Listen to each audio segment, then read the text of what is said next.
Bom, boa noite, pessoal. Está aqui mais um evento, mais um Radix Talk. Sejam todos bem-vindos aí, o pessoal dando aí a honra da presença, a gente conversar um pouquinho sobre tecnologia, sobre alguns Boa noite, assuntos pessoal. relevantes. Está aqui comigo o Rodolfo Moreira. A gente hoje tem um evento bem legal, a gente vai falar de um tema bem importante, acho que não só para quem curte a área, para quem gosta de ciência de dados, mas o mundo de negócios também é um tema bem importante. Só lembrando, a gente vai sortear hoje 2 livros relacionados ao assunto. Então, já vou apresentar um pouquinho, Rodolfo, o assunto. A gente vai sortear o livro Storytelling com Dados e Data Science para Negócios. São 2 livros muito bons. Então, só lembrando, tem um QR Code na tela, vocês podem usar o QR Code para se inscrever no sorteio. A gente vai postar aqui nos comentários também o link para se inscrever no sorteio. O sorteio, você pode se inscrever na primeira meia hora agora, então a gente vai coletar essas inscrições até 6h29, e aí depois no fim do evento a gente vai fazer esse sorteio, 2 pessoas aí que vão levar para casa esses 2 livros que a gente depois vai entrar em contato para enviar. Então, a gente tem um formato um pouquinho diferente da última vez. Hoje, o Rodolfo vai falar de um tema bem legal e a gente vai ter, então, um pouquinho mais de tempo para as perguntas e para comentários. Então, conforme o Rodolfo for falando, vocês já podem ir mandando as dúvidas, mandando as perguntas, mandando os comentários aí pelo chat. Os últimos eventos que a gente tem feito tem sido bem legal a interação, o pessoal realmente tem feito perguntas bem importantes. Então, podem perguntar, a gente vai responder. Se não dá tempo de responder, a gente manda a resposta depois ou grava um vídeo depois. Então, apresentando o Rodolfo é Tech Lead na Radix, já com 12 anos de atuação no ramo de tecnologia, né? E agora com uma ênfase maior em inteligência artificial. Na Radix ele atua com projetos aí de ciência de dados, já para diversas áreas, saúde, energia, trabalha com processamento de linguagem natural, geolocalização, deslocamentos. Também ministra vários cursos aí para o pessoal da Radix de ciência de dados também. Foi em 2019 finalista da Maratona Behind the Code, com mais de 27 mil inscritos, uma competição ali de inteligência artificial, blockchain, bem interessante. Tem também um canal no YouTube também, Rodolfo Moreira, com bastante conteúdo nessa área de tecnologia. Então, acho que passar a palavra aí para o Rodolfo, se quiser complementar a sua apresentação, Rodolfo. Pô, obrigado, cara. Eu fico até emocionado falando assim, né? Obrigado pela apresentação aí, Zé. Obrigado, galera, por comparecer aqui, por participar desse evento aqui da Radix, tá? Eu fico muito feliz de ter sua presença, espero que você esteja bem. E hoje a gente vai falar de um assunto muito interessante, né? Que é o Data Storytelling com dados.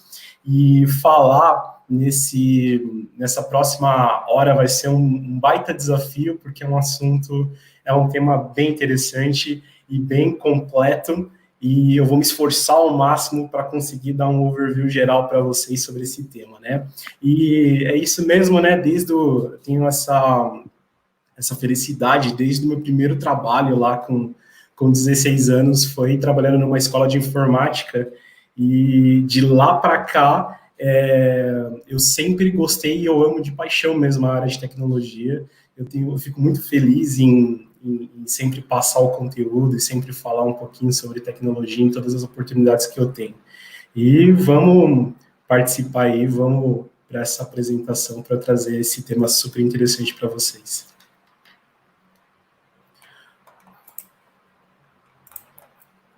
Bom, galera, o tema que a gente vai falar aqui é a arte da gente de contar histórias através dos nossos dados, né? Deixa eu só acertar aqui. Beleza, estava acertando um pouquinho a parte do cronômetro. A galera que me conhece sabe que eu falo bastante, então eu vou me atentar para trazer esse tema interessante para vocês e ficar bem dentro do conteúdo aqui.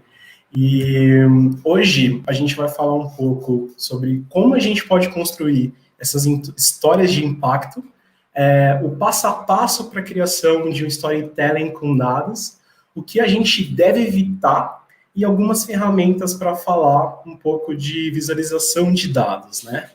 E a partir do momento que vocês estão acompanhando e visualizando essa imagem, eu acredito que a maioria de vocês sabe do que se trata essa história, né? A gente tem a nossa Chapeuzinho Vermelho e o nosso lobo, e você se pergunta, né? Tá se perguntando, pô, Rodolfo, você vai...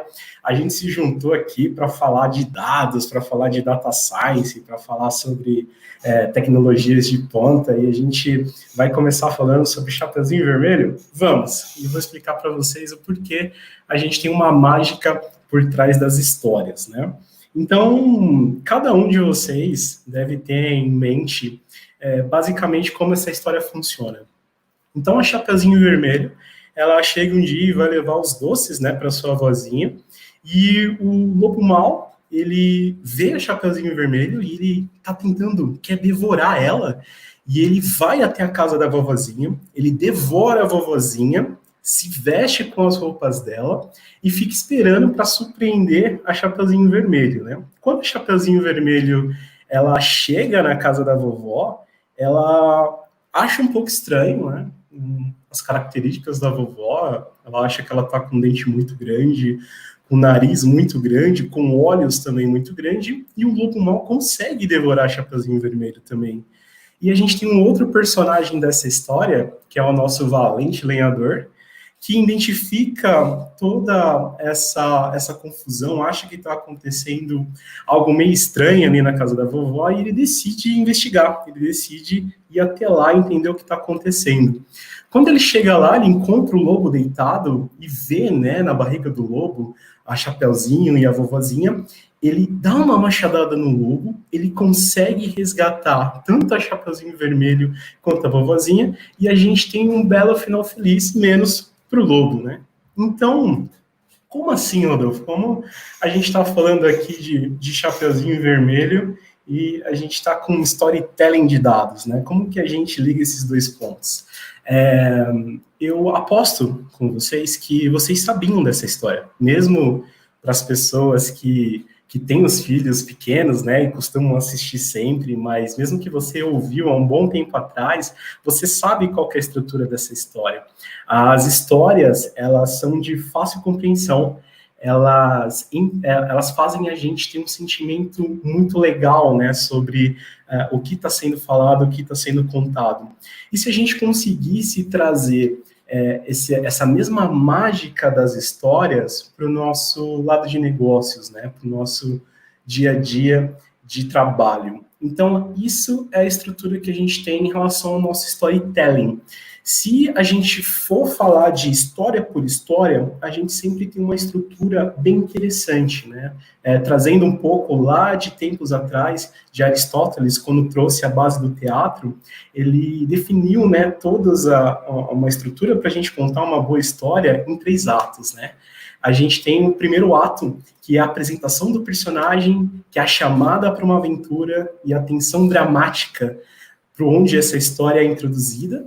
A gente tem um segundo ato, que são as dificuldades que esse personagem enfrenta, esse ganho de habilidade, até às vezes um mentor que chega para ele, para esse personagem, ensina uma nova habilidade, ensina uma nova característica para que ele possa superar essa trama dramática. E no terceiro ato, a gente tem a conclusão, onde toda a jornada e todos os resultados são encontrados. E a gente tem uma nova visão do mundo, né? O personagem passa por um momento de impacto, de transformação, de vida. Essa é uma estrutura de história, é aí que entra a nossa parte do storytelling. Basicamente, é a combinação da mágica da trama com as reviravoltas e um final. O storytelling, história por história, a gente utiliza muito ele para apresentações, né? Quando a gente fala de data storytelling, normalmente no dia a dia de um cientista de dados, nós fazemos muitas experimentações e a gente acaba tendo uma linha científica muito grande e encontra novas características para o negócio e a gente precisa apresentar esses resultados. E essas apresentações, elas precisam ter uma apresentação de impacto. Então, você estruturar uma história, ela te dá essa base necessária para que você possa elaborar essa ideia, né? E não só falando de data science. Quando a gente fala de storytelling, quando a gente fala de contar histórias, a gente tem técnicas muito interessantes para utilizar, para resolver conflitos, para técnicas de persuasão, para falar sobre pontos, para que você possa explicar sobre uma dúvida.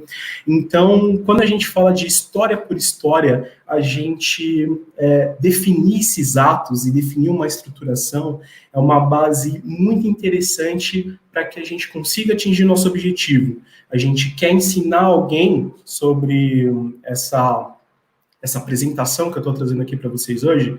Eu quero ajudar vocês a tomar uma decisão mais assertiva. Então, esses são pontos que eu posso utilizar como storytelling, né? Ele nos ajuda no dia a dia de negócios. E não adianta as duas, quando a gente fala de storytelling com dados, a visualização de dados e a criação da estrutura de uma história, eles nos ajudam a fazer, né, esse movimento de trazer a nossa ideia.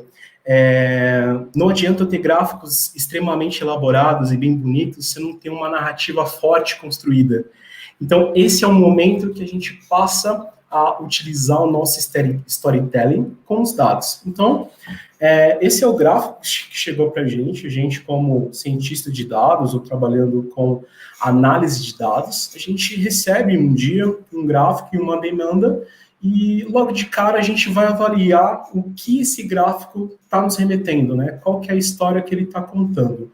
Então a gente percebe, né? A gente tem alguns títulos aqui falando, né? Algum texto falando. Então a gente tem o texto que o preço declinou para todos os produtos no mercado desde o lançamento do produto C, em 2010. A gente entende que nós temos alguns labels aqui em determinados anos que estão sendo separados por esses produtos. A gente também tem uma faixa de preço. Esse gráfico, ele é um gráfico de barras, e ele está tentando ali mostrar a distribuição, né? Ele está tentando apresentar alguma coisa para a gente consegue entender os valores ali desses preços. Mas esse gráfico está legal para a gente apresentar? Ele está contando realmente essa história?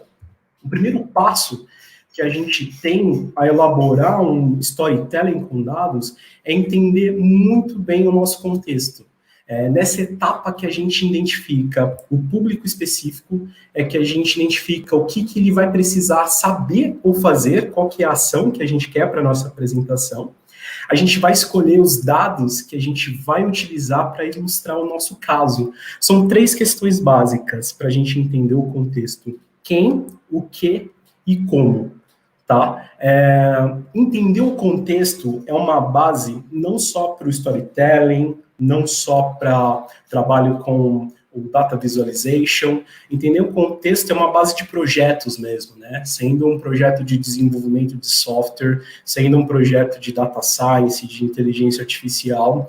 Eu sempre bato muito na tecla que é um trabalho de entender o que de fato, qual que é o valor, qual que é a expectativa do seu cliente, o que ele está esperando receber, qual a informação que ele precisa saber. Então, isso é fator de sucesso, não só no nosso data storytelling, como também no nosso dia a dia, nos nossos projetos. Então, a gente recebe a informação que a gente está fazendo um trabalho para ajudar uma startup que está lançando um novo produto no mercado, e o nosso trabalho é realmente avaliar os preços da concorrência, né? Então, a partir do momento que a gente entende um pouco mais o contexto, a gente começa a ter mais base para entender esse primeiro gráfico estático que foi trazido para a gente, né? Muito bem. E nesse exato momento, algo que eu gosto muito de fazer e que eu gosto muito de elaborar, como eu já citei aqui, o trabalho de um cientista de dados é de muita pesquisa e de muita elaboração. Então, com o que foi dado para a gente começa a buscar as informações. Quando a gente fala de data science, a gente tem os processos de feature engineer, onde nós vamos buscar essas informações, ir atrás juntar novas variáveis, fazer um tratamento nos nossos dados.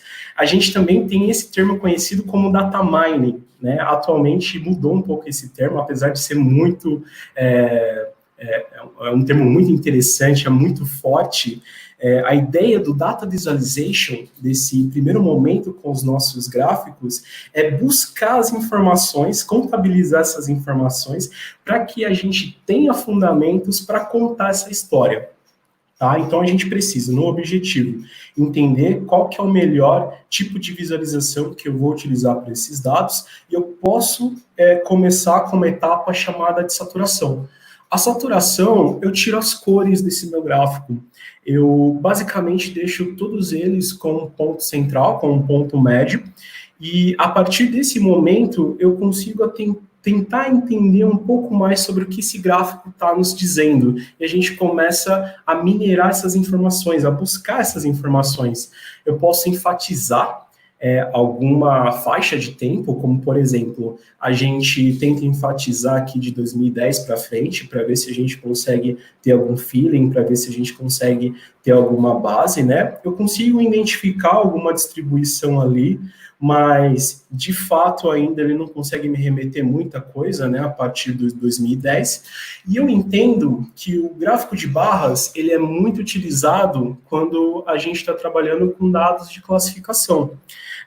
Algumas pessoas costumam menosprezar o gráfico de barras, mas ele é bem utilizado hoje em dia, ele serve, como eu falei, para a gente trabalhar com dados de classificação. E, no nosso caso, a gente tem uma linha do tempo, que seriam os anos, e a gente tem os nossos valores, né? A gente tem o valor desses produtos e a gente tem um agrupamento desses produtos. Então, um gráfico de linha, toda vez que eu tenho um tagueamento com tempo, né, para a galera de Data Science, a gente já começa a falar de séries temporais, que dá um outro talk e vários talks para a gente conversar aqui, mas não vou entrar tão profundamente. Mas quando esses dados são tagueados no tempo, eu posso utilizar um gráfico de linhas. Beleza, eu alterei para o gráfico de linhas aqui, mas mesmo assim ele ainda não está me dizendo muita coisa. Parece que ele só está mostrando a distribuição, né? A distribuição dos meus valores ali. E ainda a gente não consegue tirar muitas informações. Então a gente altera a estrutura. Ao invés de estar agrupado ali embaixo, né, com os produtos, a gente começa a agrupar pelo tempo, né? Como a gente falou, é um gráfico tagueado com tempo, então, se a gente altera e faz com que o acúmulo desses produtos, né, a junção desses produtos fiquem como labels e fique demonstrando para a gente, agora a gente consegue ter uma visão bem legal sobre o que está acontecendo em relação aos nossos preços, né? Uma vez que eu altero toda a estrutura do meu gráfico, eu tenho que partir do zero e voltar para o momento de saturação. Então, o que a gente fez aqui agora? A gente utilizou a saturação para começar uma busca de informações com os nossos gráficos.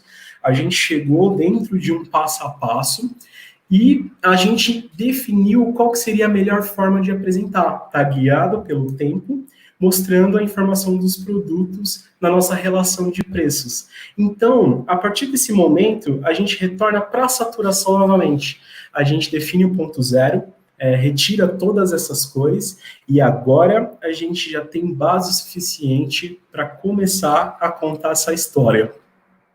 Uma parte muito importante, depois que eu já fiz o trabalho de saturação, e depois que eu já fiz o trabalho de encontrar a melhor forma para o meu gráfico, é focalizar dentro desse meu processo, né, de testes e experimentações, a visão do meu público, para que eu consiga ter uma noção de histórias. Então, uma vez que eu começo a analisar as entradas dos meus produtos dentro do mercado, a partir do produto C, a gente percebe que todos os outros valores, né, todos os outros preços dos produtos, eles tiveram uma queda.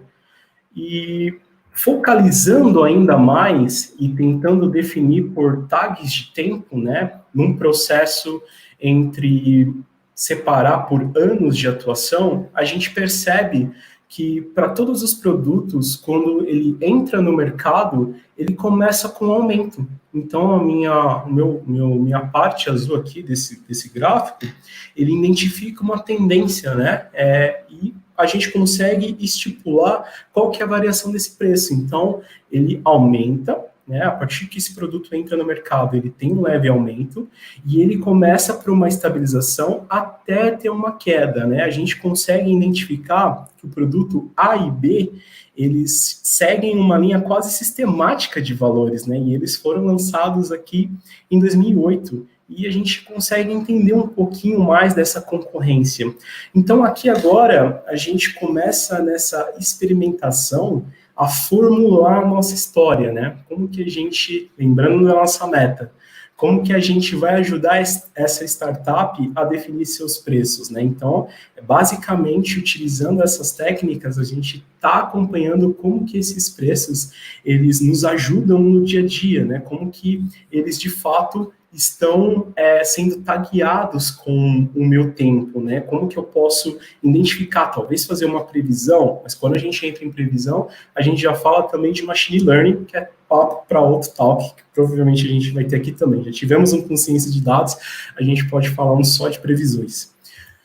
Bom, voltando de novo, né, e fazendo esse processamento dos dados, a gente entende que em 2014 esses produtos, eles tiveram uma estabilização e a média de valores, ela não foi tão grande. Então, depois que ele entra no mercado e que ele tem a sua subida e o seu declínio, ele tem uma estabilização.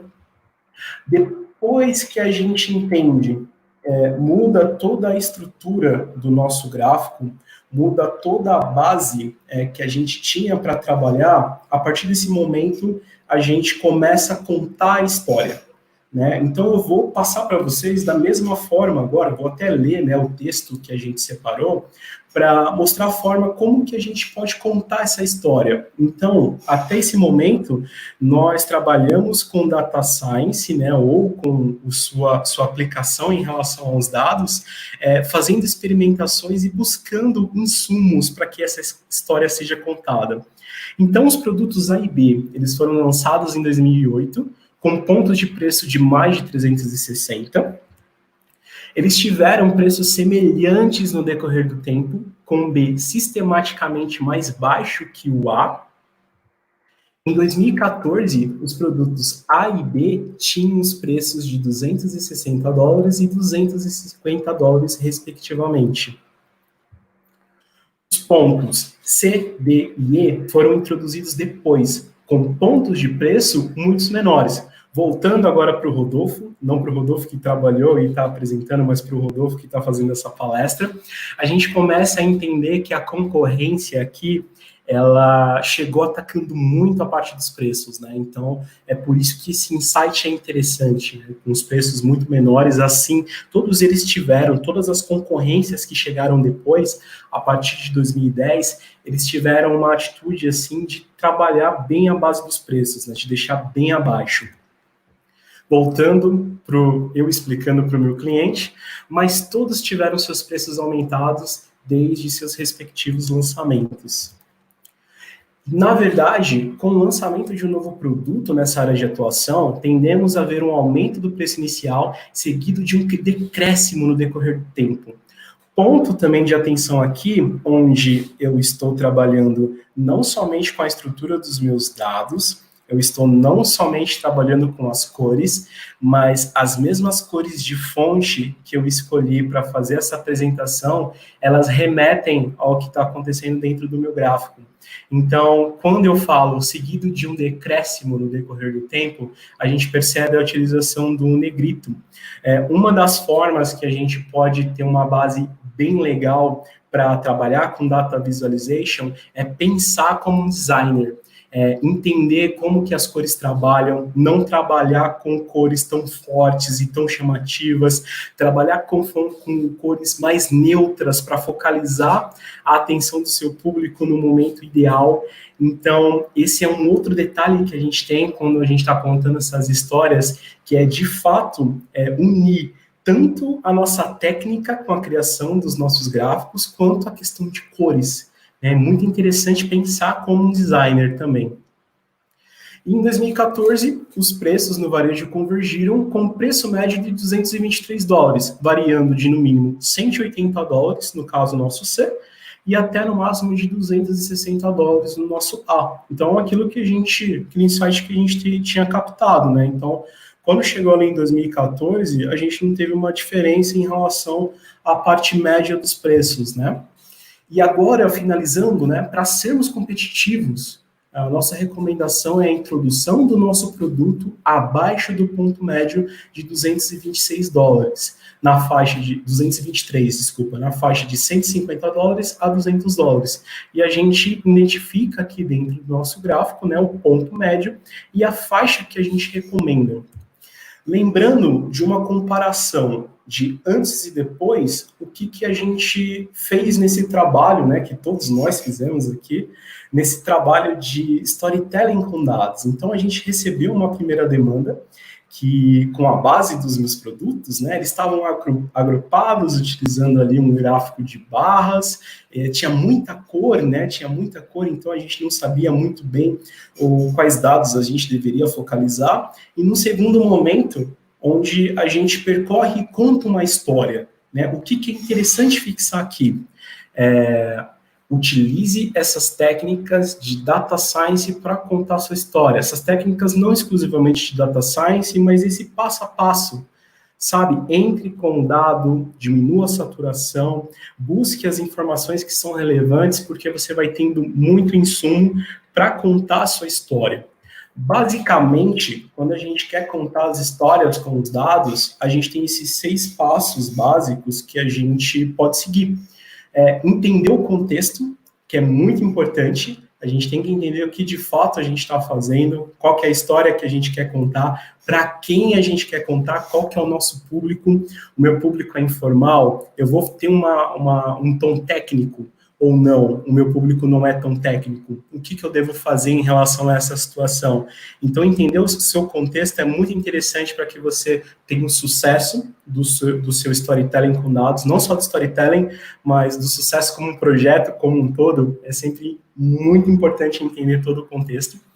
Você escolhe uma apresentação visual adequada a partir do momento que a gente fez nesse exemplo. Como nós tínhamos um gráfico plotado, nós iniciamos com a saturação para tentar minerar um pouco mais de informação e depois a gente identificou a utilização do gráfico de linhas, tá? Que é o nosso próximo passo, que é a parte de saturação, mas a gente precisa identificar qual que é a apresentação adequada, como que os meus dados melhor vão se comunicar com as pessoas que vão assistir a minha apresentação. Eliminar a saturação é tirar o excesso de informações. A gente diminuir as cores, diminuir a quantidade de textos e tentar chegar no limiar onde a gente tenha muita eficiência na nossa apresentação. Foque a atenção onde você deseja. Então, esse passo a passo, né, contar essa história, né, a gente pega o nosso exemplo do produto C, quando ele entrou no mercado, né, o que aconteceu em relação àqueles preços, como que estão agora em 2014. Então, a gente pode focar a atenção do público, né? Se a gente coloca um gráfico com muita cor, como a gente teve aquele primeiro de barra, seu público não vai saber muito bem aonde ele está visualizando. Então, é muito interessante você focar a atenção do seu público. Pense como um designer, né? É justamente ter toda essa base de cores, toda essa carga de utilizar tons neutros em relação para contar a nossa história, cuidado com as cores fortes, tentar pensar como um designer, né, e até trabalhar como multidisciplinar, se a sua empresa, ou se você conhece alguém que tem todo esse know-how de usabilidade, que trabalha com design, trabalhar com essa multidisciplina para pegar os principais insights, para você se dar bem na sua apresentação. E por final, depois que a gente passa por toda essa etapa, a gente conta uma história. A gente, de fato, segue uma linha de raciocínio ideal para que a gente consiga focalizar e consiga chegar no objetivo de fazer essa apresentação para o nosso cliente. Algumas algumas premissas básicas que é muito interessante a gente falar. A gente tem algumas premissas com Data Visualization, como eu falei no início, é muito complicado a gente separar somente uma horinha, né, para falar sobre esse tema tão rico, mas o que eu queria deixar para vocês é justamente lembrar sempre de manter a integridade dos seus dados. A gente tem que tomar cuidado para não fazer nenhum equívoco, para não mascarar as nossas informações dos dados. O que acontece? Se você, de alguma forma, está mascarando algum tipo de informação, você pode até ir bem numa apresentação, mas em um determinado momento as pessoas vão descobrir o que você passou no que você quis contar com o gráfico que você mencionou, até mesmo no infográfico que você gerou, e você perde sua integridade. Então, um papel do storytelling, às vezes a gente fala que nem o final feliz que a gente citou lá, que menos para o lobo, mas para Chapeuzinho, para o lendor e para a vovozinha, eles tiveram um final feliz. Mas às vezes os nossos resultados não são tão felizes. E a gente não pode esconder isso. A gente tem que ser sincero, a gente tem que ser íntegro com aquilo que a gente está apresentando. Então, se você quer manter a base, né, tudo aquilo que você construiu na sua apresentação, tome muito cuidado para não mascarar essas informações. Como tudo, a gente tem algumas coisas que são interessantes evitar, né? Toda vez que a gente fala em relação a gráficos, toda vez que a gente fala em relação a data visualization, a gente tem alguns candidatos, né, a evitar. E o primeiro, a gente fala dos gráficos 3D, a não ser que você esteja, de fato, plotando algo que somente tem uma visão 3D vai ter um entendimento. Eu vou dar um exemplo assim, vamos supor que você quer fazer um plot de um gradiente descendente, que é uma técnica que a gente tem na parte do Data Science. Você quer explicar as dimensões que realmente acontecem ali. Aí tudo bem, é interessante a gente utilizar o gráfico 3D. Mas, por exemplo, utilizar um gráfico de barras e colocar ele numa base 3D. Né? Os gráficos 3D, eles atrapalham com essas informações espaciais. Elas transmitem informações erradas para a pessoa que está vendo a nossa apresentação. Né? Toda a parte que a gente tem como evitar segue uma premissa básica, tá? A gente não deve fazer com que as pessoas que estão acompanhando essa apresentação tenham suposições dos nossos dados. Elas não podem tentar supor o que está acontecendo ali. Então, a gente tem que evitar utilizar os gráficos 3D justamente para não fazer com que as pessoas que estão acompanhando comecem a fazer suposições, né? Justamente por esses erros de dados, esses erros espaciais que eles trazem para a gente. E se a gente pega de cara aqui com essa pergunta, né, qual que é o maior fornecedor na sua visão? Apresentando o nosso gráfico de pizza. Né? Então, a gente tem o fornecedor A, B, C e D. E aqui, olhando, né, se eu fosse falar para vocês logo de primeira, eu falaria, com essa, e além de estar de pizza, ele está um pouco 3D, né, trazido para frente para a gente.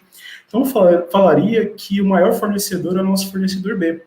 Mais uma vez, eu estou criando suposições. Então, uma vez que a gente plote de fato as informações, a gente entende que é o nosso fornecedor A. Ah, mas Rodolfo, eu achei que era o A no primeiro, ou eu achei que era o B. Mas você plantou essa suposição. Então, isso é algo que a gente tem que tomar muito cuidado. E justamente é esse cuidado que a gente tem que evitar de utilizar os gráficos de pizza. Né? Eles não trazem uma boa disposição dos seus dados, né?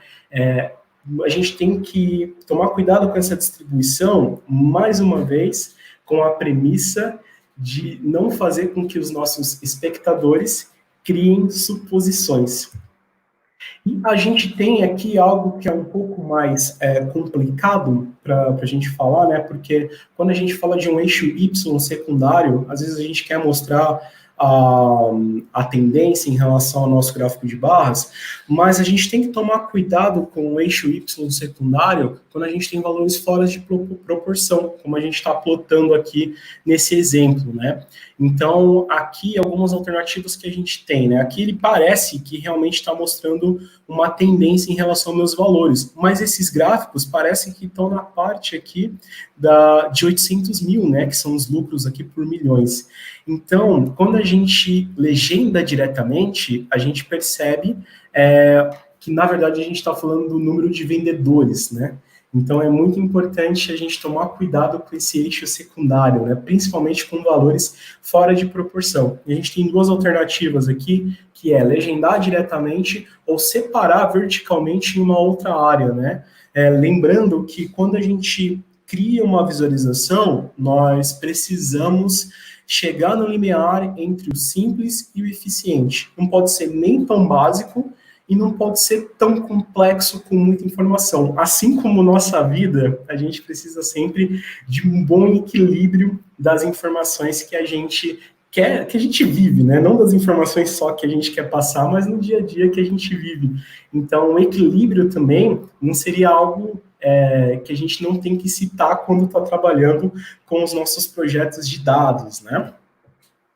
Falando também de ferramentas, a gente tem diversas ferramentas no mercado, algo que trouxe, né, muitos artigos, que trouxe muitas palestras, muitos vídeos falando sobre visualização de dados, porque a gente tem uma facilidade muito grande de trabalhar com essas visualizações, né? Então, antigamente o pessoal costuma falar que para você fazer um gráfico bom, você tinha que desenhar ele na mão.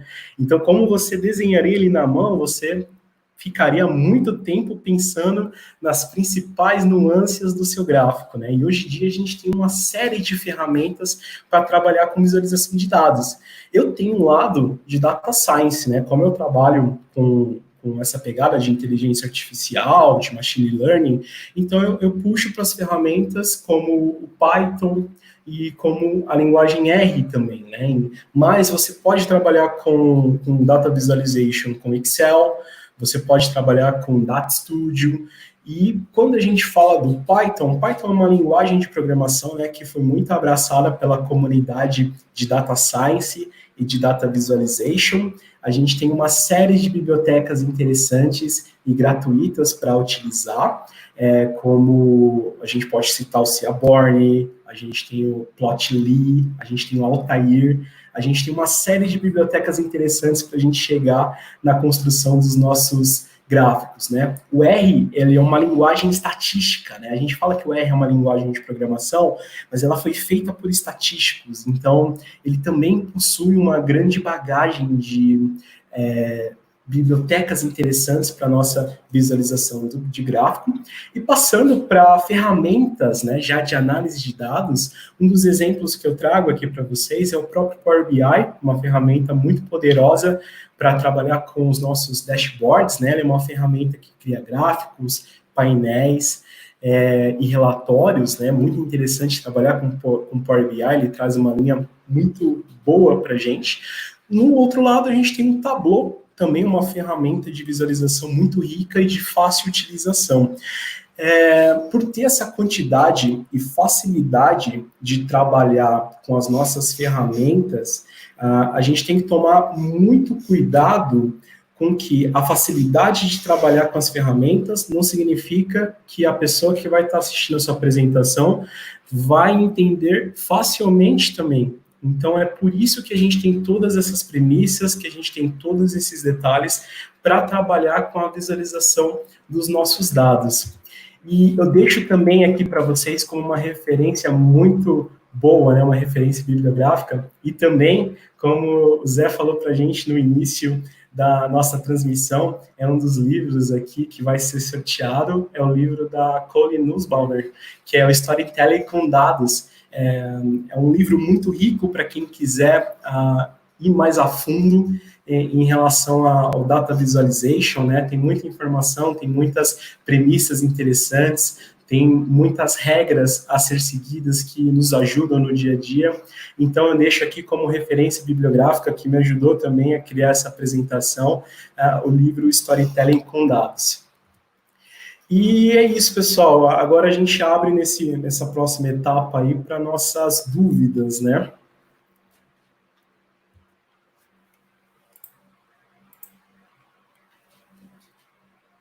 Aula foi bem interessante.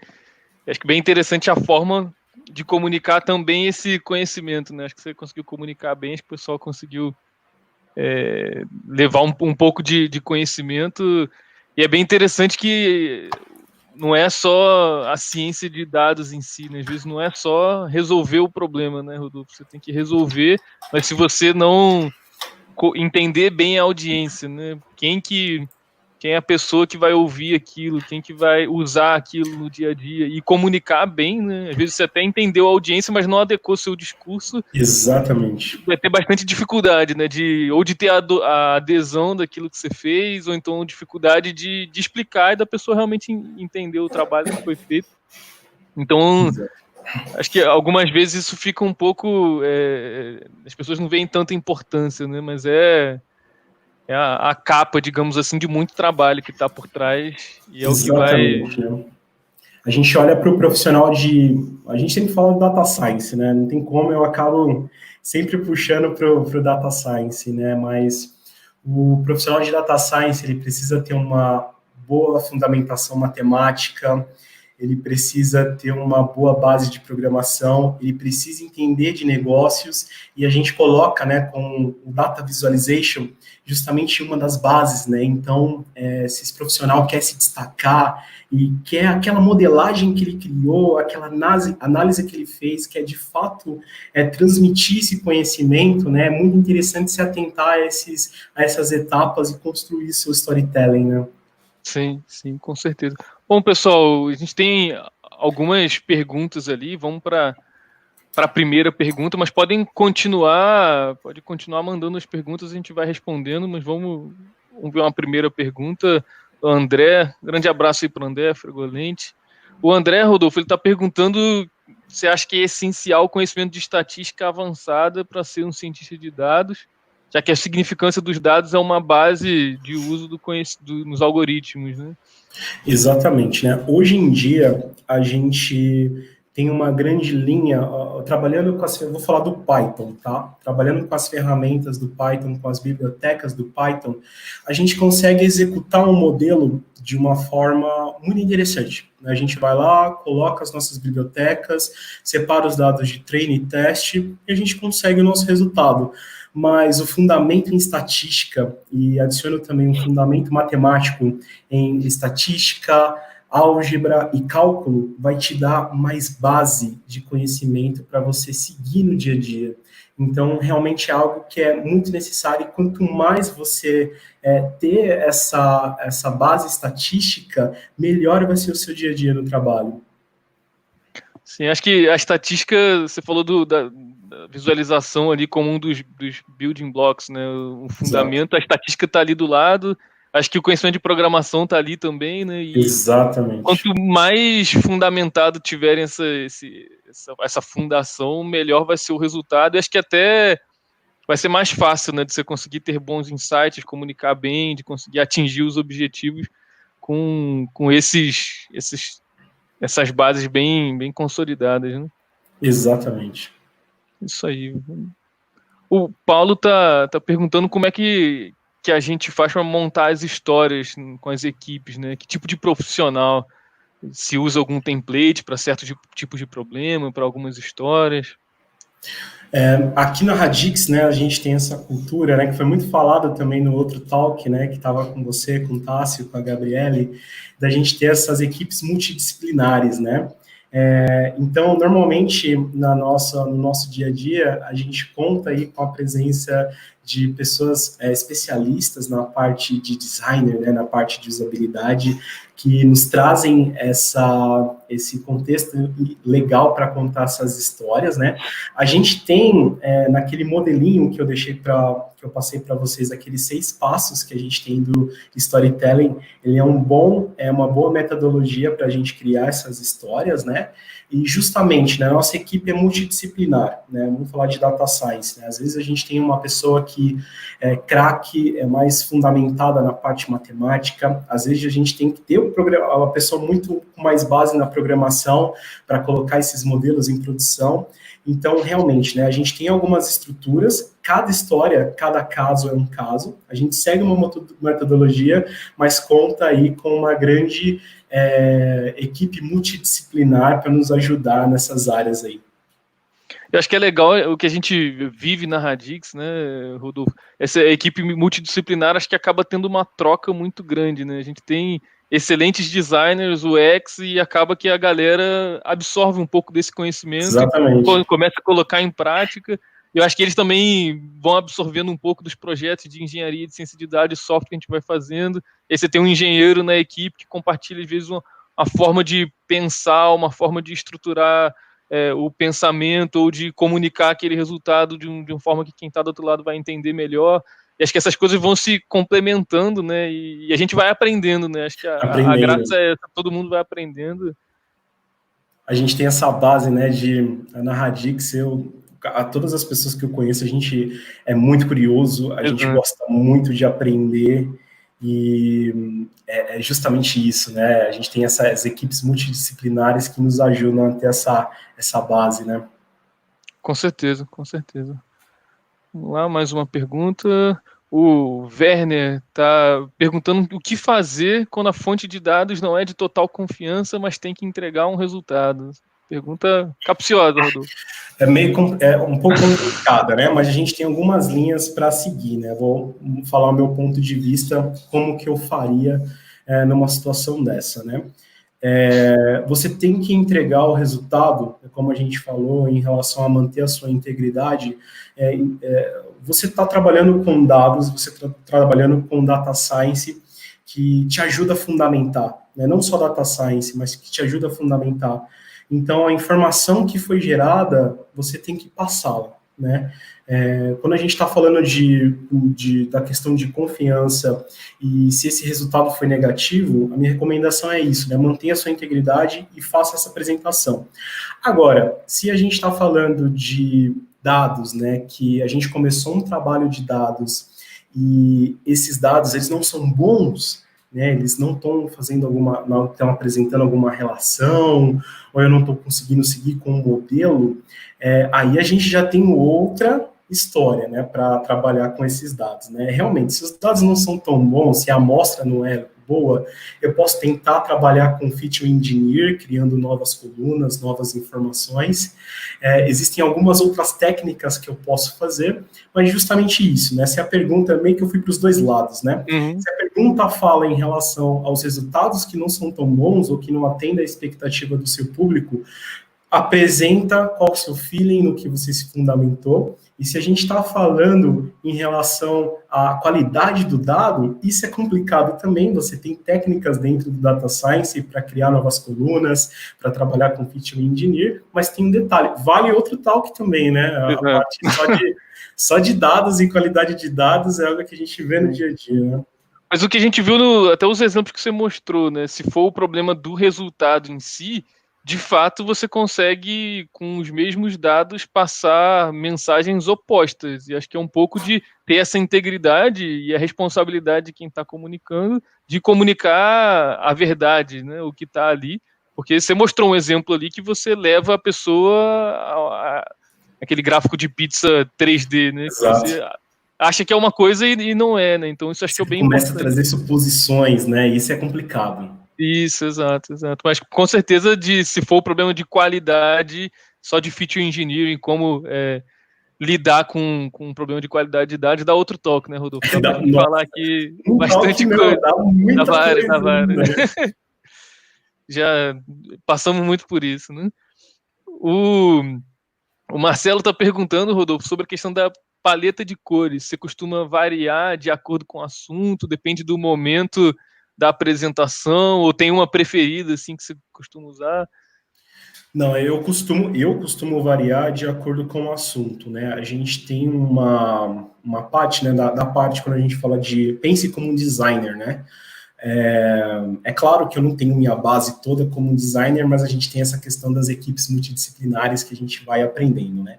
Cada caso, cada situação, cada empresa, existe uma paleta de cores a seguir. E às vezes, até mesmo sobre o assunto que está sendo tratado, né? Então, nesse momento, a gente deixa de lado as nossas preferências e tenta entender qual que é o contexto, né? Lembrando da primeira parte do nosso contexto, né? Do que está sendo falado e quais cores eu posso utilizar. Eu costumo utilizar um tom, né? Se a gente falar de tom, as cores ali um pouco mais, não tão neutras, né? Mas mais leves, porque eu utilizo a tática de focalizar a atenção do meu público, né? Eu posso seguir nessa linha. Então, respondendo, né? De acordo com o assunto. Cada caso é um caso, a gente tem que entender o contexto, tem que levantar essa história que vai ser contada, e a gente conta aí com a ajuda dos especialistas para nos ajudar a guiar no ponto certo. Isso aí, com certeza. Vamos para mais uma.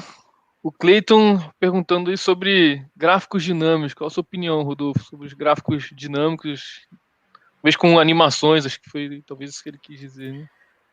A gente acho que entra na mesma linha de qual a atenção do público que eu estou tentando chamar, né?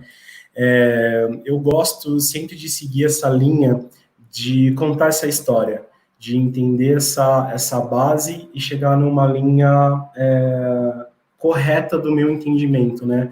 Eu não costumo utilizar muito esse dinamismo, né? Essa parte de apresentações, porque eu não quero tirar o foco do meu público, né? Vou dar um exemplo, acredito que pode ser nessa linha, né? Mas se eu faço um gráfico de GIF que tá plotando, que está aparecendo, automaticamente meu público vai olhar para onde está indo essas bolinhas, para onde ele tá levando, né? Nessa linha dos gráficos dinâmicos, eu realmente não costumo utilizar, eu gosto de seguir essa linha de histórias. Agora, se também tem outra linha que poderia ir essa pergunta, né? Dos gráficos dinâmicos com dados dinâmicos, né? Aí a gente está falando de um sistema, de um dashboard que está recebendo essas informações. Se eu tenho uma base bem sólida e eu já contei uma história nesse dashboard, normalmente ele tem que representar sempre essa história de acordo com o dinamismo. Então, mais uma pergunta, eu fui para esses dois lados aí para tentar captar bem.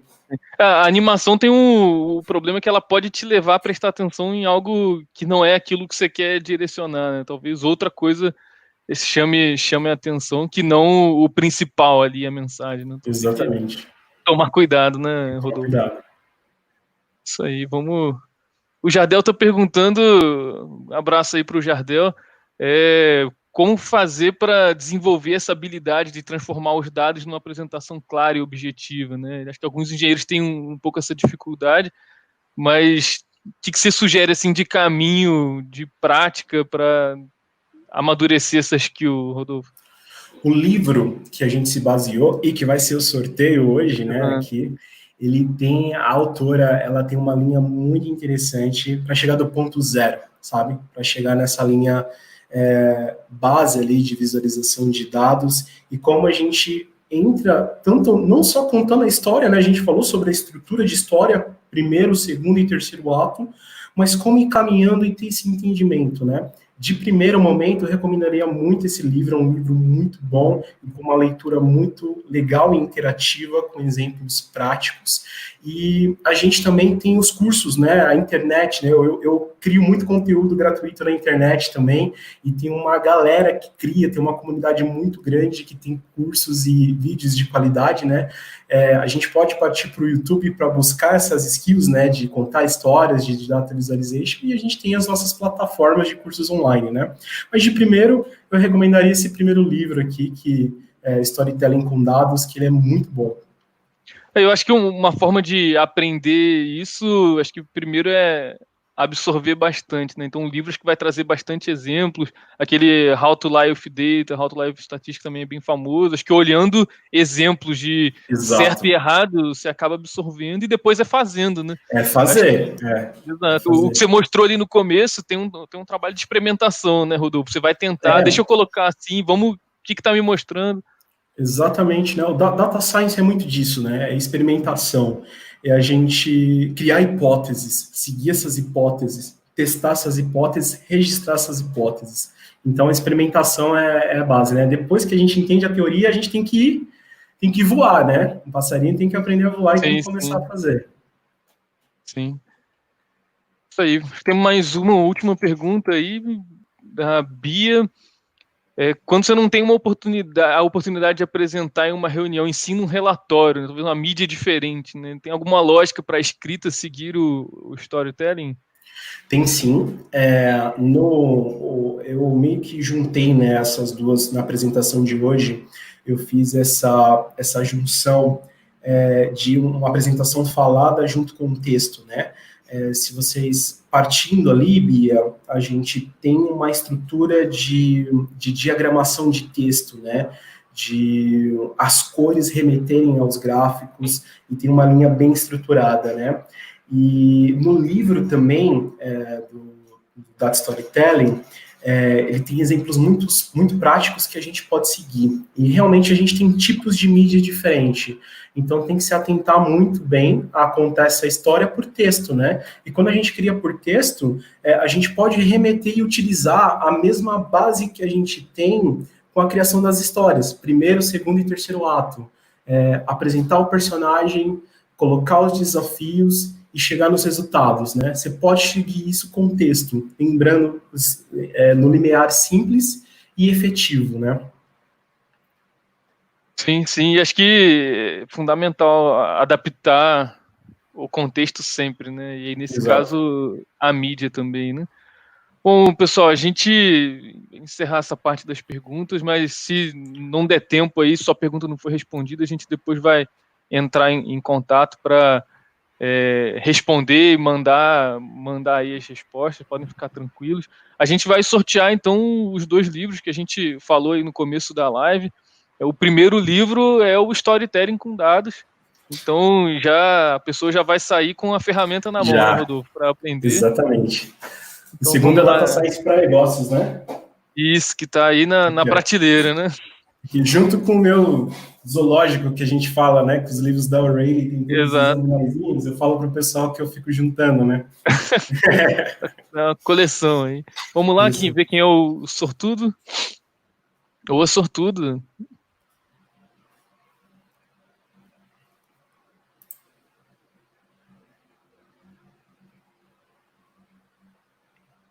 O Daniel Franzoni.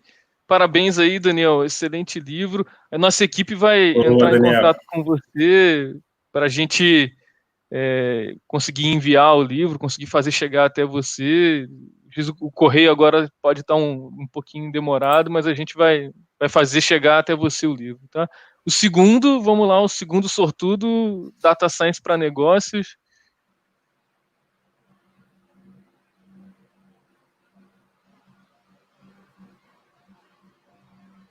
Juliana Guimarães, Parabéns, né? parabéns, Juliana. Muito bom o livro também. Depois a gente entra em contato, Juliana, para enviar também. Bom, pessoal, queria agradecer de novo aí o Rodolfo, acho que foi uma aula, Rodolfo, foi realmente muito bom. Pô, que legal. Espero que eu consegui contribuir um pouquinho aí para o pessoal. Né? Eu gosto muito de falar, vocês descobriram aí, eu gosto muito de falar, né? Quem sabe no próximo talk eu tô aí de novo. Não, a gente transmitiu de forma clara, com certeza vamos pensar em outros temas para a gente trazer, acho que é um assunto que está com bastante gente querendo aprender e acho que a gente tem também bastante exemplos, bastante pessoas com bastante conhecimento para falar, então com certeza vão ter vários outros, né, Rodolfo? Pode ficar tranquilo que vai ter sim. E assim, queria convidar o pessoal a se inscrever no canal da Radix, a curtir o vídeo. A gente, depois tendo alguma pergunta que a gente não respondeu, a gente grava, vai colocar no canal também. Acompanhar as redes sociais da Radix também. A gente está sempre trazendo temas relevantes aí. A ideia é compartilhar conhecimento, gerar discussões aí de valor. Então, ficarem atentos aí que vamos ter próximos. O vídeo, a partir de amanhã, está público no canal do YouTube da Radix, então compartilhar aí com algum amigo que não conseguiu assistir, que não conseguiu estar aqui com a gente agora, ao vivo, mas podem compartilhar aí, vai ficar disponível para todo mundo para esse conteúdo ficar bem compartilhado, né? Ficar bem, essa aula do Rodolfo aí ficar disponível para todo mundo. E aí, Rodolfo, se tiver algum comentário final, Então é isso aí, pessoal. Obrigado muito mesmo pela presença de vocês. Fiquei muito feliz de poder falar um pouquinho. E é isso aí, pessoal. Vamos juntos, vamos seguir em frente, estudando sempre. E é isso aí. A hora que deixar de aprender, né, Rodolfo? Tem alguma coisa errada, né? Tem Exatamente. que aprender sempre. Exatamente. Isso aí, pessoal. Obrigado, pessoal. Boa noite. Valeu, obrigado, pessoal. Boa noite.